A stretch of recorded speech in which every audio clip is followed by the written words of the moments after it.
Today's topic is going to be super informative. It's going to be uplifting and it's going to be encouraging for others to tune in to the whole episode. I think this is going to be life changing. Today, we're talking about grief and loss, our second episode of Talking Therapy with Shannon Quinn.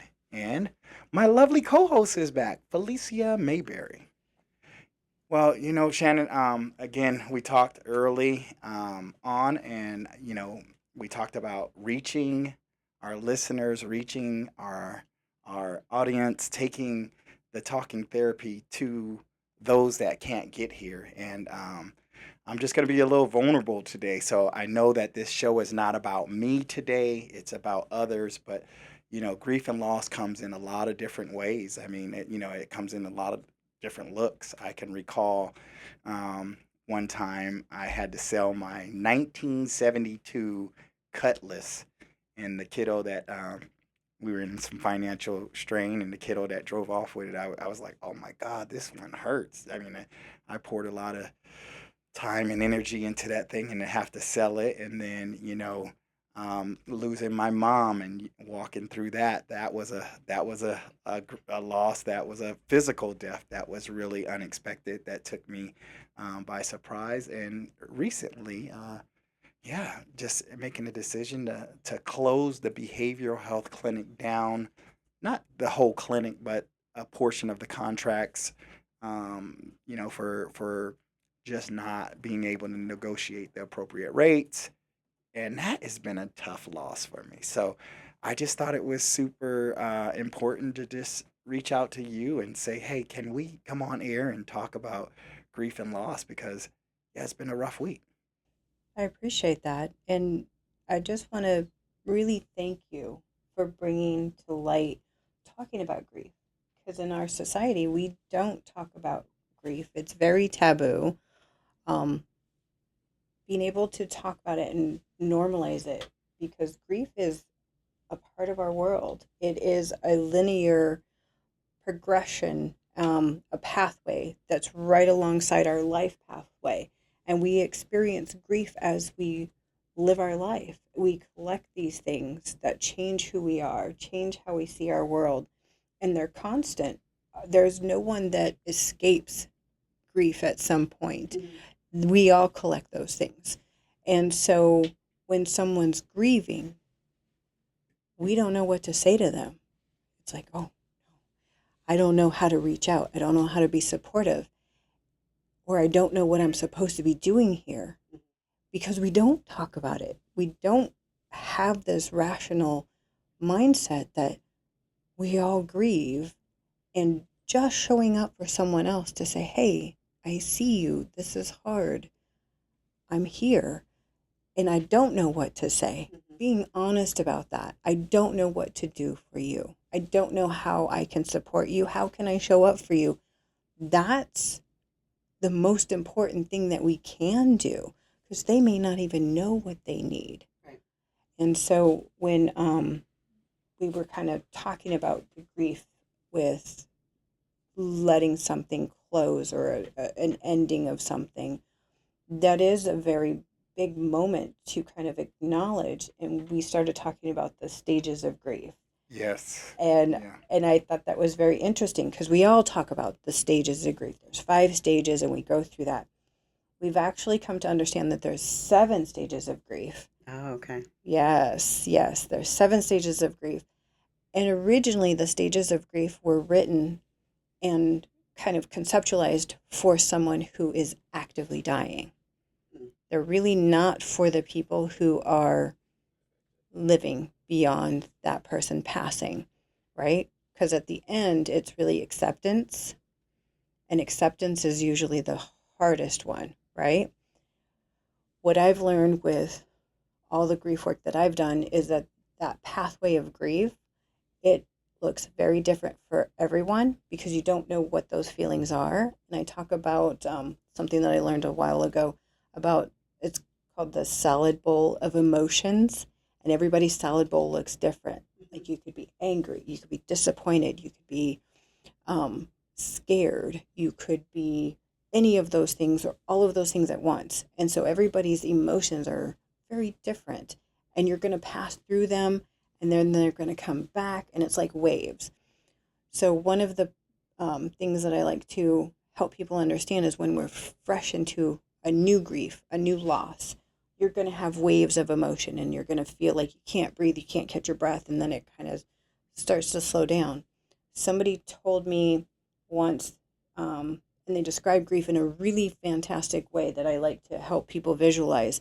It's like you're carrying a box, and inside this box is a big red ball. And inside the box is also a big button, and that button is your pain, and that ball is your grief. And so as you're walking, that ball rolls around and it hits that button. Never know when it's going to happen. Don't know how big that ball is and how hard it's going to hit that button and how long it's going to stay on that button. And our grief grows and gets smaller from time to time because it's not as on our mind, and we've kind of learned to cope a little bit and we're doing good, and then all of a sudden something will come up and it'll hit that button again and we're right back where we were like when it happened. So understanding that we all carry this box and our grief looks different because we are individuals, that's another important part of that. So when it's fresh, learning how you're going to process if you can. Some people don't. They're like, oh, I can't do this, can't, and they just shove it down. That's so good because when you're talking, I'm thinking about you immediately take me back to my mom. It's the Tupac song. Anytime I hear "Dear Mama," that one always causes a little um, remembrance. So as you're describing that box and the ball, that is something where that ball hits, and in my pain, it comes back. So yeah, that's that. I love how you painted that picture. Go ahead, Vim. I'm sorry. No, I was going to say, and I think that you can hit all those stages and come to an acceptance, but still over time, you can experience something and go back to that Absolutely. grief or that pain. And I'm just thinking about, like, obviously, I've been in real estate for about 7 years now. And right now, I'm in the middle of selling my grandma's property. My grandma passed it down to my Nina, who's my godmother. And so this is probably the hardest transaction I've ever had. And I've been doing good so far, but I thought I would need a team member to kind of help me negotiate things. Um, just because I didn't expect to feel the way that I did. I mean, it's been in our family since like 1941. So I can't imagine my cousins who are actually going through the process of actually selling it because they legitimately lived in that home. I was there every weekend growing up. So, and it's part of Gilbert. It's in Sonora Town. I mean, at the back in the day, everybody was family. Like my nana was in one house. Both her sisters were on either sides. My uncle lived around in the back canal. So as cousins, we were always up and down. We didn't even have paved roads until like the 90s. So, but yeah, the first time I went over there so that I could meet my cousins and kind of prep it and stuff, I walked out of there, and I was just driving home, and the first person I called was my brother. And I was like, I couldn't even talk to him at first. I was crying. And I was like I didn't expect to feel that way. And I was like, I don't know that I can do this. So, and he, helped me and he walked me through it and Good. stuff too. Yeah. But yeah, it was hard. It still is hard. We haven't closed on it as of yet, but it's been a difficult journey, I guess. Absolutely. So, And I hear that. and it's property. You Well, know what I mean? It's property, well, but and I think that brings up two things that I would like to let you know. The more you love, the more the grief pain you'll experience. So yeah, when people say, "Oh my gosh, it's such a pain that I can't even imagine getting past," that's how big your heart is. That's how hard you love. I told you that the other day. The harder you love, the harder it hurts when we have that loss. yeah, And second, when we are grieving, everything we know about our identity, who we are, what we know and experience, that changes. So for you, not having that house within the family, that part of you changes. And so you learn to reincorporate the other parts of yourself. And that's part of the healing process of going through grief. Yeah. Because it does, like you said, you can't imagine life without that property being part of your heritage, Yeah. who you are, how you know yourself.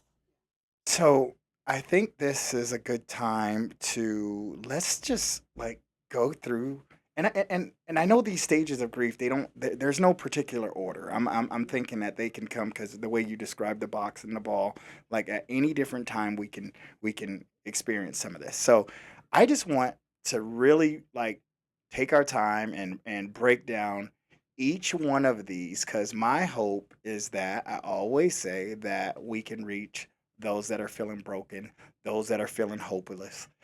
So I just want to just throw these stages of grief out there and just let you unpack it for us. Okay. So the first one, if someone is experiencing denial, what would you say? Because I know that with this, I just refused to see this business go under. I was just like in denial. I was looking at the numbers. I had a lot of educated people around me telling me that the rates that you negotiated were not okay, and I was in denial. So, what would you tell me and others that are in denial? Let's let's sit in denial for as long as we need to. Yeah.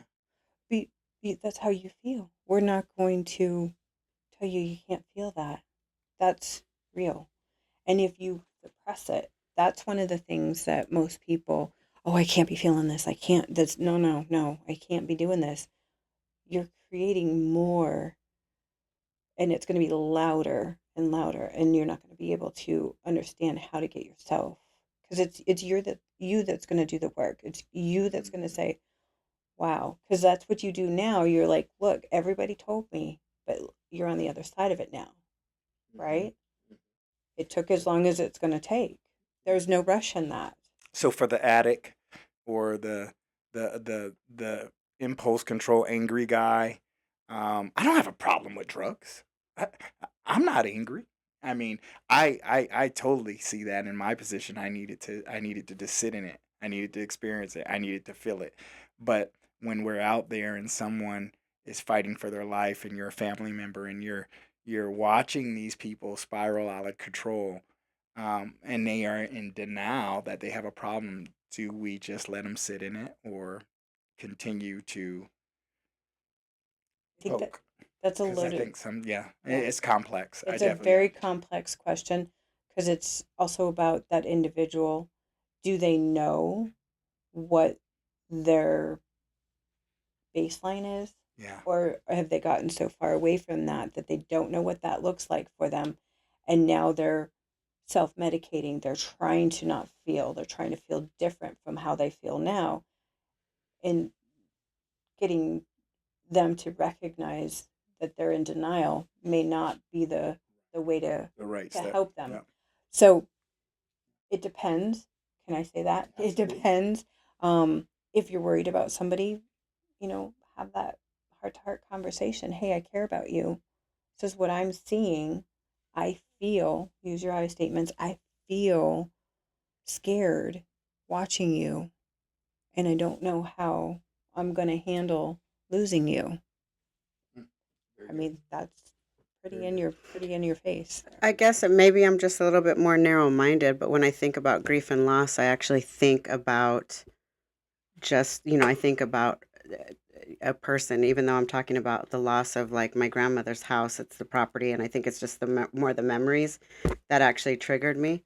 So I think of, you know, loss of somebody, that grief, not to say that it doesn't happen in other areas, but even like, for instance, even divorce.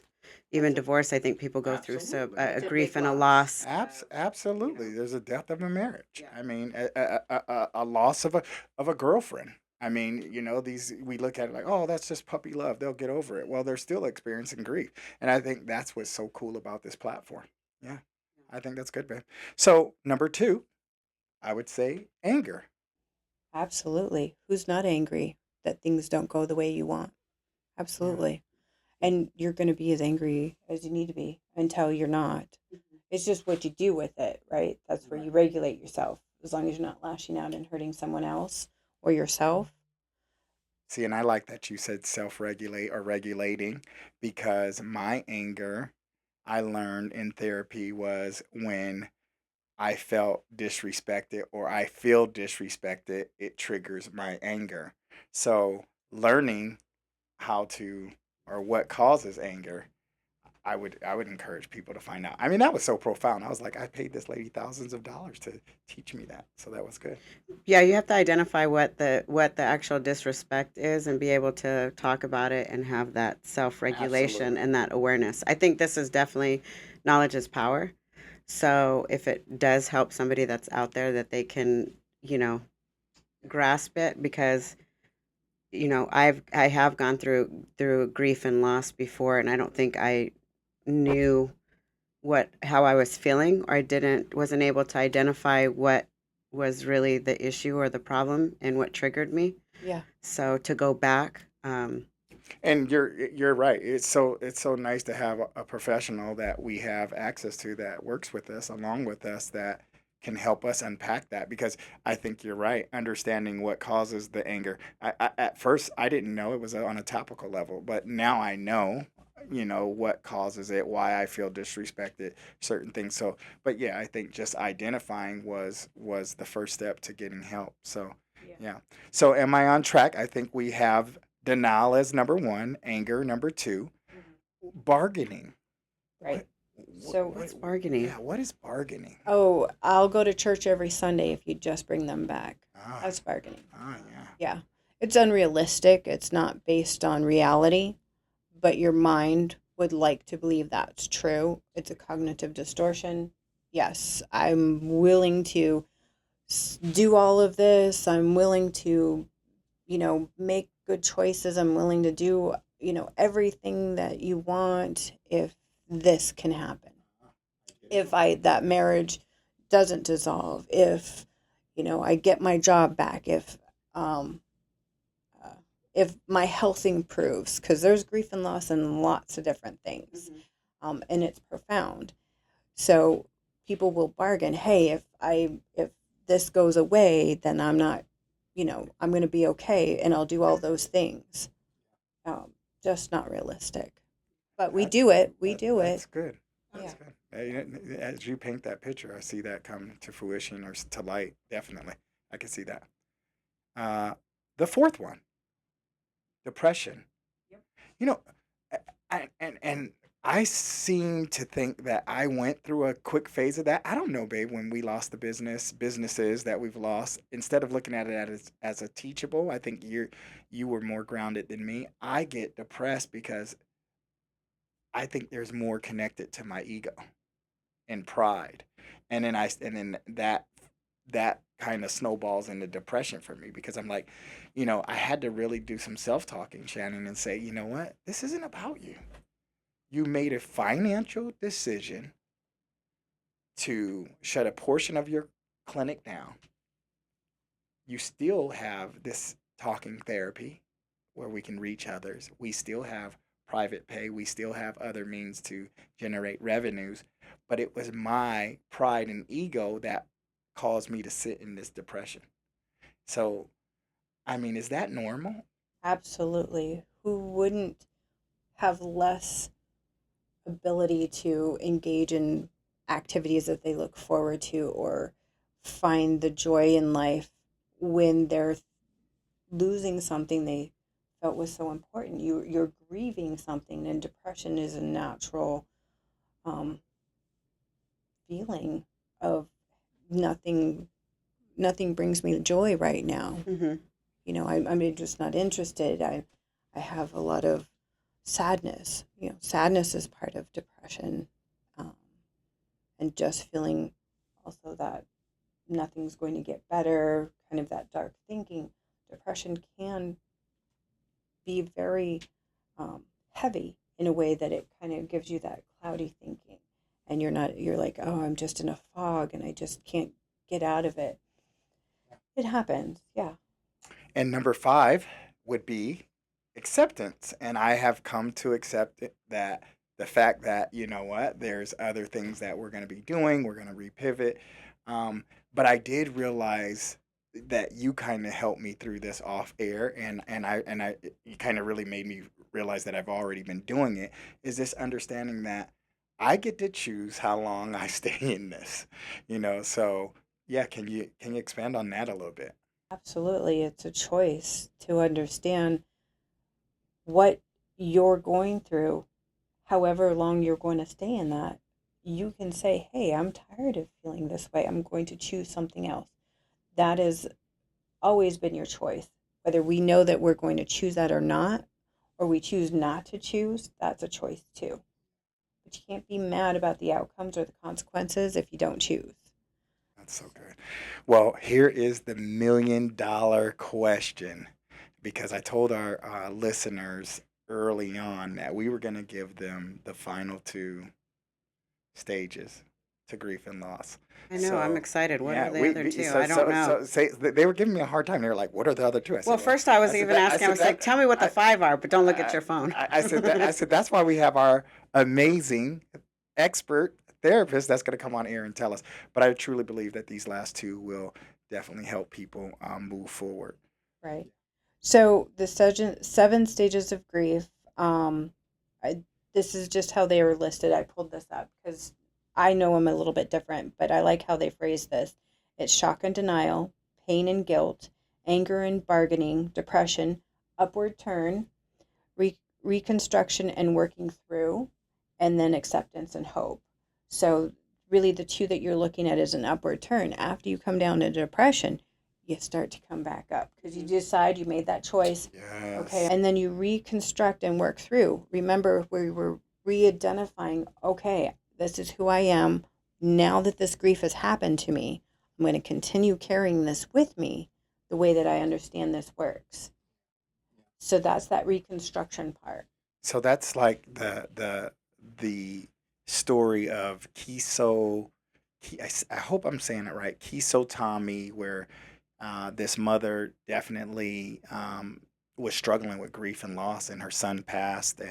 And I know this is a secular podcast, but this was a Buddhist monk that she went to see, and she was like just struggling with letting go. Like, no, my son, you need to bring him back to life. So he had sent her out on a mission. He goes, go to these 5 homes, find a mustard seed, and bring it back to me. But the key is, if you find a mustard seed, it has to be from a home where nobody has ever passed away, and you bring that mustard seed back to me, and I'll bring your son back to life. And through this, her what's the word I'm looking for? Her Her mission, journey? her journey of trying to find this mustard seed, she found that there was no mustard seed in a home that where nobody passed. So she had to come back to the monk, and she learned a lesson that we all go through grief and loss. And I just know that this is just a season in my life. I know that our listeners are going through seasons in their lives, and just being able to talk therapy, just being able to talk about the 7 stages of grief, definitely are now on my heart, on my mind, and I get to choose if I want to go dig deeper to be better, to be healthier. Um, yeah, so I know we're running out of time on this episode, but I wanted to ask if you could do a guided meditation with us. We want to try something different, something new to the show, and we'll just turn it over to you for our guided meditation. So normally we have some calming music in the background. Um, if you want me to pull some up, or the guys will do it in post. Okay. So the first thing I like to do is just sit in your chair comfortably, put your arms to the side wherever they're comfortable. Kind of get your shoulders relaxed. And gently close your eyes and take a deep breath in and push it out through your mouth.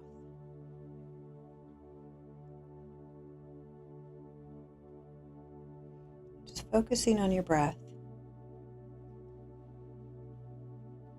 allowing your body to breathe in and push out. Focusing on yourself, allowing your mind to clear,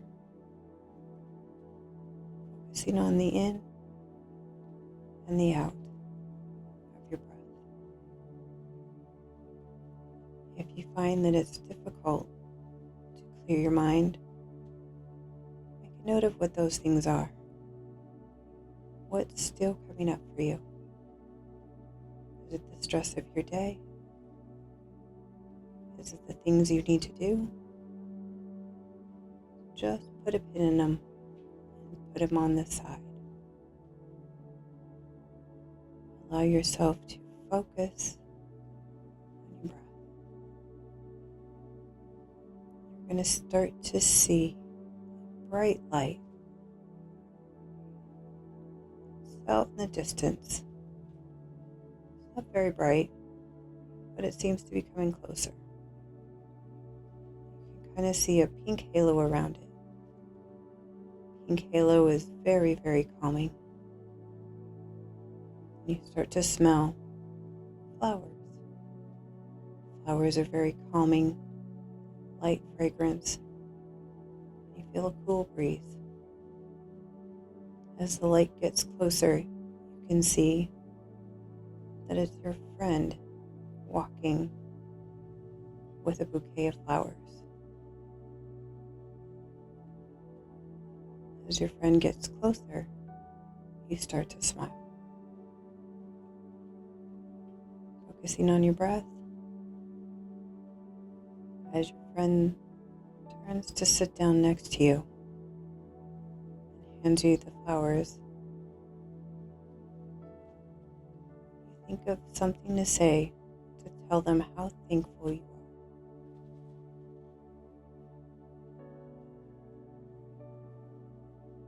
This peace, this gratitude, this calming motion, just let it sit with you.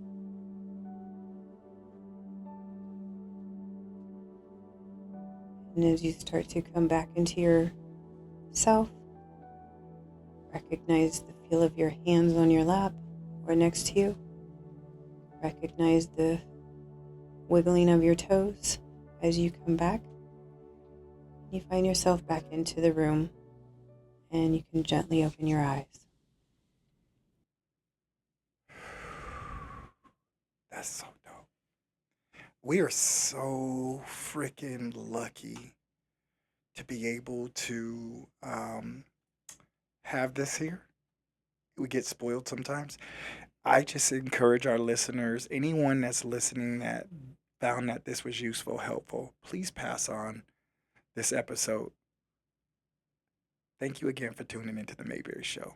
Be blessed. Until next time.